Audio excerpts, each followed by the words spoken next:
In a typical manufacturing shop floor, generally the people or the operators and the team which is working on the shop floor, they are very demotivated. uh, I'm not generalizing that all the people are demotivated, but most of them, majority of them are demotivated because the work is a very mundane or monotonous work, right? And there is a lot of noise from the heavy machinery, oil leakages, air leakages, right? Forklift noise, and there are a lot of safety concerns also. Heavy machinery running in the background, so it's a very difficult workplace or work environment. So that actually demotivates a lot of people, and because of this environment, there is a lot of absenteeism in the companies. Many companies, they are talking about 15 to 20% of absenteeism every day, and then there are a lot of attrition. Then stress levels are very high for people who are working in the shop floor. Then there is a lack of ownership, right? And uh, and all these things lead to a victim mindset, right? Whenever you talk to somebody in the shop floor, they always say, okay, I don't have a choice, that's why I'm working here. No, what should I do? No, my life is like that. No, they start cribbing, right? So it's a victim mindset. So how do we change all these things? That's what we are going to see in this particular video. Come, let's get started.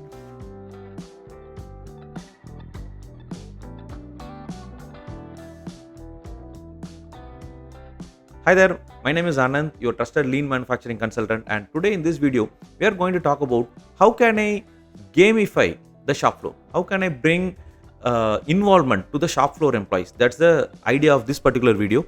What is this gamification? Gamification means using game like scenarios in a non-game environment.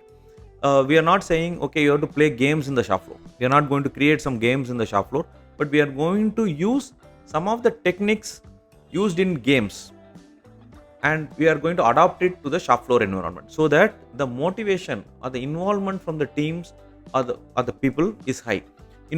Why we are taking something from the game and putting it in the shop floor?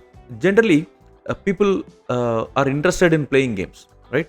And when they are playing games, that's when the real self comes out, and that's the true self of that person, right?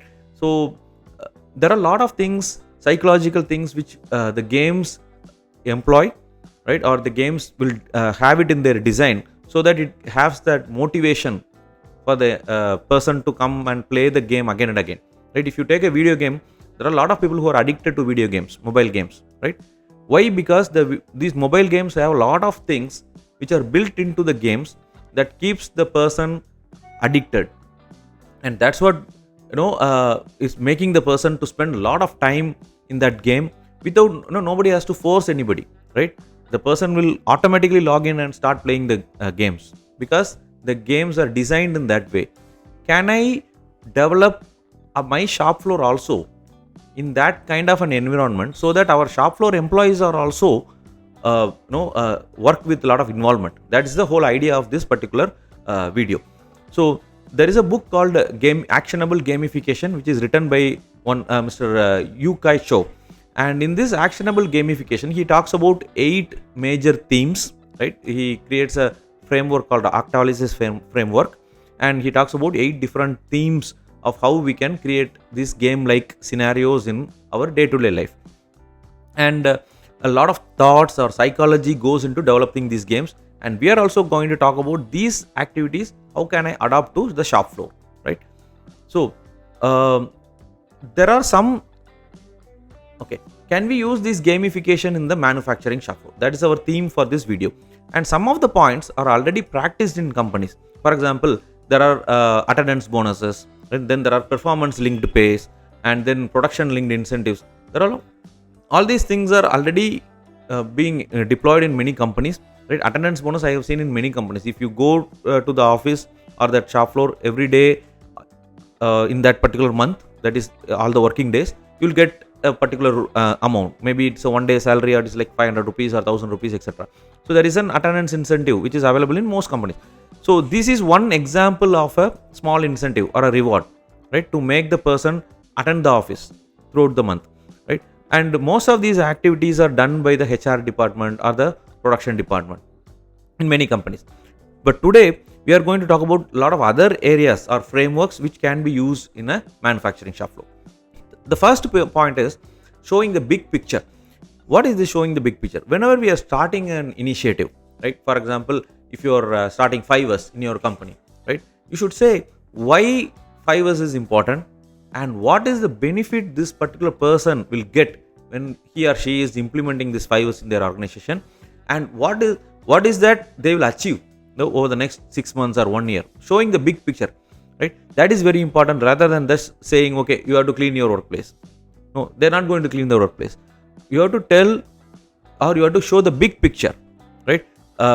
It can be like this, right? When you are creating a core team for the 5S, right? You can say this is an opportunity to work closely with the senior management, and we are whoever is participating in this 5S or all these initiatives, they will be the future leaders of the company, right? And you can always say you can learn and grow faster in this organization by participating in this initiative, right? A big reward also you can plan. Maybe once we implement this 5S, at the end of the implementation or maybe after 1 year, you will get a big bonus or a small or a reward.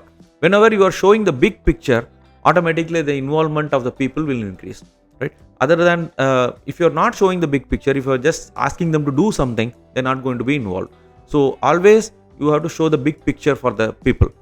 So the second point is creating leaderboards, stars and caps. If you see a lot of video games, right, whenever we are playing that game, there will be a lot of gold coins a person can collect, or a particular type of guns, right, or particular badges, etc. The moment we complete a level and go to the next level, these coins or badges or caps will be used, and he can go to the next level. Maybe it is used for killing a demon or a zombie in the next level, right? So always there are a lot of leaderboards, which is displayed at the end of the level. There will be a display saying, okay, you are in this particular level, or in the globally you are in this particular rank, like that. So there is a scoring mechanism, right? Similarly, create a scoring mechanism for your projects and work and display the leaderboard in the company, right? Consolidate the scores weekly and monthly and put leaderboards at prominent locations. And you can also give star of the month, small gifts and small rewards. You can give a lot of different color badges, right? In our implementation for 5S, we give a different color badge for the 5S champion.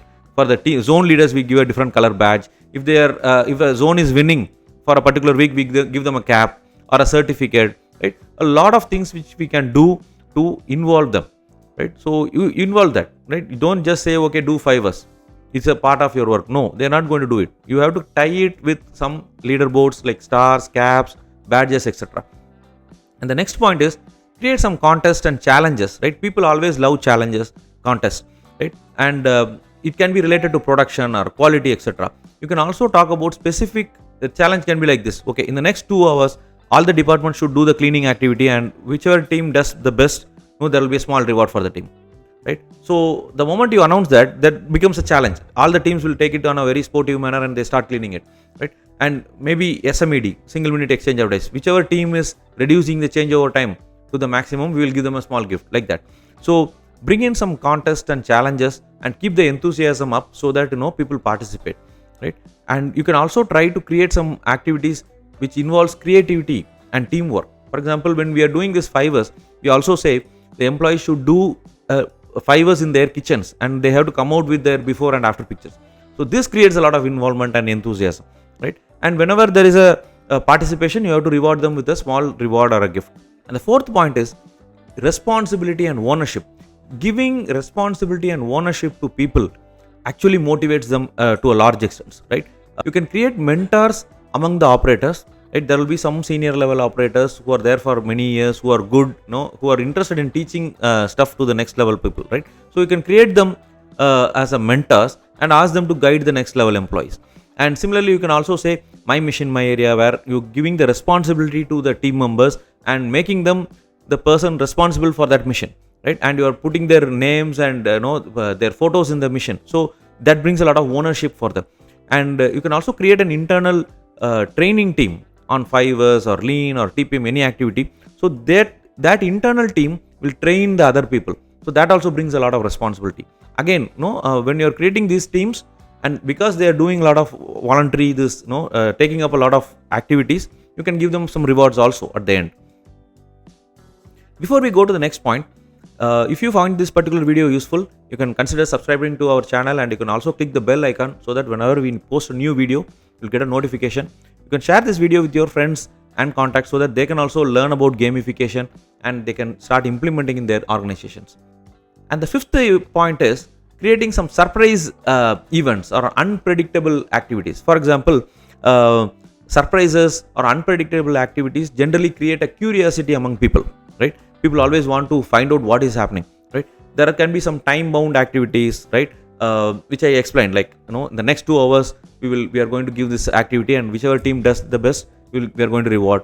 Or it can be like, okay, in the next 5 hours there will be a task to fix a particular mission, and if any team is fixing it, we will give reward for that. And you can also conduct monthly competitions and select a winner, and instead of rewarding all the people in the winning team, you can say there is a lottery, and then you can bring the entire reward to one person, right? Then again it creates a curiosity, right? Create curiosity among people so that their enthusiasm improves, right? Then there is something called as a mystery box, right?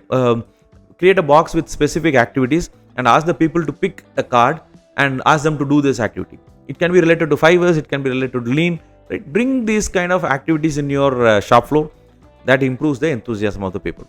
So these are the 5 points which I wanted to cover in this particular video, and we got a lot of good comments for our videos in the last week. Mr. Jaydeepan and Mr. Sridhar Selvam has given their comments. So thank you, Mr. Jaydeepan and Sridharan. And if you are interested in learning more, you can consider joining our courses. Our Lean Master course is a in-depth course on lean manufacturing. It covers all the lean concepts in an in-depth manner. You will be able to identify the waste and also do a lot of waste elimination activity in your company. And we also have another program called Manufacturing Leadership Program, where it covers the basics of manufacturing or shop floor management for an engineer, so that the person can quickly grow to the next level, become a manager or senior manager, that kind of a level, right? So it covers almost everything a person wants to know in the shop floor, like production, quality, maintenance, purchase, stores, HR, safety, Excel tips, PowerPoint tips, soft skills, email etiquette, telephone etiquette, etc. So it's like a package for a junior level person, like an engineer or a shop floor in charge, to become a manager. So it's a very, very useful program. A lot of companies are training their employees through our program. So, and then we also have our free course, which is a Lean Champion course. It's a 7-day program. I'm going to give all these links for these courses in the description. You can check them out. And question time: what is the book I have referred to in this particular video for this gamification? It's called Game Theory, or it's called Actionable Gamification, or it's called Business Game for Experts. Give your answers in the comments. I'll talk to you guys in the next video. See you. Bye-bye.